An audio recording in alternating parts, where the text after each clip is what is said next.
गुरुकुल के इन खेतों में मैंने प्राकृतिक खेती के व्यवहारिक रूप को देखा है। सचमुच में केमिकल फर्टिलाइजर के अनियंत्रित प्रयोग के कारण आज धरती की उर्वरा शक्ति समाप्त हो रही है। मित्र कीट मारे जा रहे हैं और उसके कारण उत्पादित जो अन्न फल सब्जियां हैं वो कई रोगों का कारण बन रही है। ये स्थिति अगर नहीं बदली तो आने वाली पीढ़ियां हमें माफ नहीं करेंगी। आने वाली पीढ़ियों के रहने के लायक ही धरती नहीं बचेगी। इसलिए ये सही समय है कि हम धीरे धीरे ही सही लेकिन प्राकृतिक खेती की तरफ बढ़ें। आज मैं देश के किसानों को पूरे विश्वास के साथ ये कहना चाहता हूं,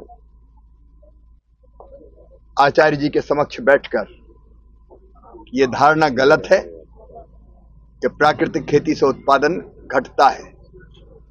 अगर सही तरीके से प्राकृतिक खेती की जाए उत्पादन घटता नहीं है, अपितु बढ़ जाता है। प्राकृतिक खेती में इंटरक्रॉपिंग के कारण एक नहीं, एक साथ गन्ना, गन्ने के साथ सरसों, चना, चने के साथ गेहूं, अलग अलग फसलें ली जा सकती और ये फसलें पूरक होती है। अगर गेहूं के साथ चना लगाए तो नाइट्रोजन की पूर्ति अपने आप गेहूं को हो जाएगी। ये प्रयोग सचमुच में अद्भुत है। मैंने अब फसलों का जो रंग देखा है वो देखने को आज के युग में हम तरस जाते हैं। रंग हो, स्वाद हो। अब गेहूं के पत्ते मैंने देखे, ऐसे चौड़े पत्ते मैंने गेहूं के पहले नहीं देखे। गन्ने की साइज हो, गाजर,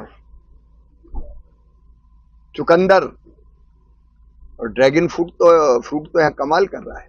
इस मॉडल को पूरे देश में मैं देश के किसानों को आह्वान करूंगा, इस मॉडल को जरूर देखें। प्रधानमंत्री नरेंद्र मोदी जी को मैं हृदय से धन्यवाद देता हूं। प्राकृतिक खेती का मिशन उनके नेतृत्व में बना है और अब बहुत जल्दी राष्ट्रीय स्तर की एक समिति हम गठित कर देंगे और फिर प्राकृतिक खेती का अभी भी अभियान चल रहा है। आचार्य जी चला रहे हैं, कई किसान प्राकृतिक खेती कर रहे हैं, लेकिन एक आंदोलन का इसको स्वरूप देने का हम प्रयत्न करेंगे। और देश के किसानों को मैं अपील करूंगा कि पूरे खेत में ना, एक साथ में नहीं कहता, लेकिन 5 एकड़ है तो 1 एकड़ में करके देखो, आधा एकड़ में करके देखो, सही तरीके से। एक शब्द मैं जरूर कहूंगा, सही तरीके से। और उसके लिए ट्रेनिंग जरूरी है। आचार्य जी का भी ये मानना है।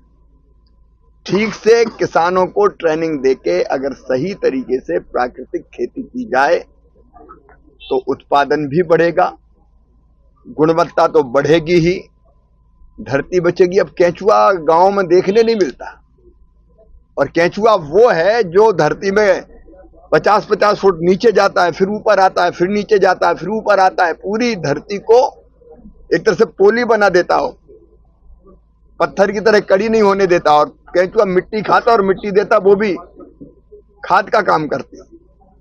तो ये प्राकृतिक खेती ही हमारी धरती को बचाएगी, हमारी अन्न की, क्योंकि आज विषाक्त अन्न खा के कई तरह की बीमारियां हो रही हैं, उससे भी बचाएगा। मुझे लगता है कि भगवान की इच्छा थी आचार्य जी के आपके इस प्रयोग को देखने हम लोग आए, तो हजारों लोग यहाँ आ रहे हैं और मुझे पूरा विश्वास है कि अब प्राकृतिक खेती का हमारा मिशन धीरे धीरे भले सही हो लेकिन अब सही दिशा में आगे बढ़ेगा।